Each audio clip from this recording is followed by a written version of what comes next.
Hello there guys, and welcome to our next class for the third unit. This is a class that is part of the high school, 7th high school, and BYS. Today we are working on the subject science and week number 26. So be welcome. Let's go over our presentation for today. So remember to have your notebook with you in order to conduct today's experiment. So I hope that you are ready to be scientists today as well. So we are going to continue with some experiments related to earthquakes, which are something great, okay? So remember that whenever you need to conduct an experiment, you need to go over all of the parts of the scientific method, which will be observation, hypothesis, experimentation, analysis, and lastly, your conclusions. Okay? And here you have our end in mind for today. Students will be able to recreate an earthquake and its possible effects in different areas by building up a mini-city at the top of two materials with different properties. Of course, all of this will be related to the video that you need to watch and the experiment that you need to conduct. Here you have a summary of the activities that you need to do today. So please watch the video in the description and move up to minute 7:24. So, of course, in the first section, you will find an experiment that you already conducted 2 weeks ago. But now, please move to minute 7 and 24 seconds and conduct the experiment that you will have right there. Just like always, guys, it's not necessary that you do the experiment the same as it is shown in the video. So be creative with the materials that you have at home, and of course, make sure to represent the principles that we have right there. After you have watched it, please conduct the experiment shown there and write down a report. Okay, now I have a small summary of the parts of the scientific method, just to refresh your mind and to give you some recommendations. So, first of all, with the observation. What I noticed is that several students were writing observations about the experiment already. But the observation is not a part of the experiment. The observation has to be related to a natural phenomena that you have observed.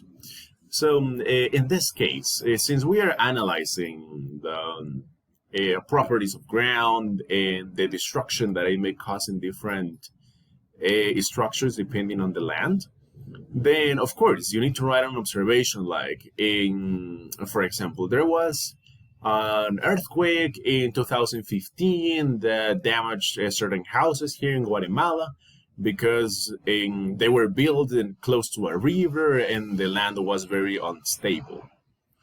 Okay, so remember, the observation is not about the experiment you are doing, but it's something real.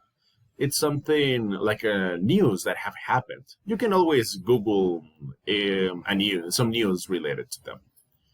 Okay. Now, let's go with the hypothesis. So, it is what you think will happen related to the ground under the structures. So, of course, you will see that in your experiment that there is some ground that is a little bit more like liquid, let's say, like it moves a little bit more, and other type of ground that is a little bit more solid. So what do you think will happen if you build a structure at the top of the liquid substance? And what will happen if you think what do you think will happen if you build a structure at the top of the solid ground? So of course, it doesn't really matter if your hypothesis is correct or not at the end. The most important thing is that you write it correctly. So what do you think? What is your prediction about what will happen in the future? Okay, then we go with the experiment. And the experiment is not only a picture of what you did, but you need to write down the materials that you used and, of course, the process that you went through. So, number 1, I prepared some jelly in my house. And number 2, I prepared some cookies as the basement. Step number 3, I built up a structure at the top. And then I moved it, and so on and so forth. All of the process you went through, okay?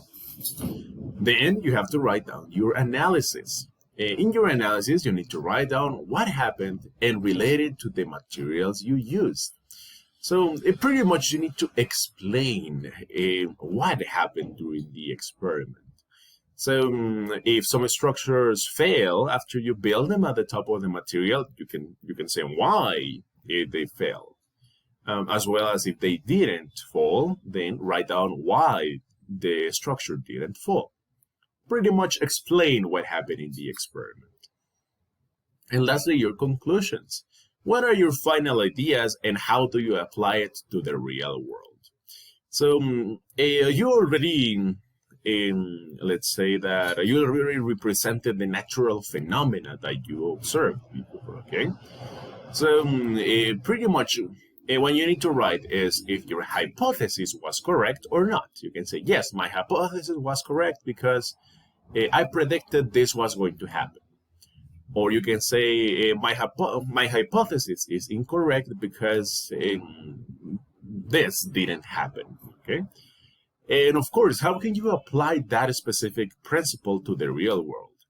Like, oh, based on my experiment, if an earthquake will happen here in Quetzaltenango, this is what's going to happen.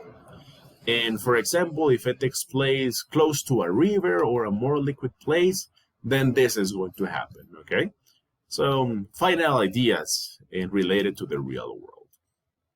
Okay, lastly, upload your report to Educativa. Remember to include pictures. So, of course, you are going to conduct your experiment, you are going to make your scientific report, and when you finish, please create one document with your report, with the pictures of your report, and then upload it to Educativa. I will be checking your homework right there. So that'll be about it for today, guys. I wish you the best of luck with today's experiment, and just like always, I really hope that you have a lot of fun today.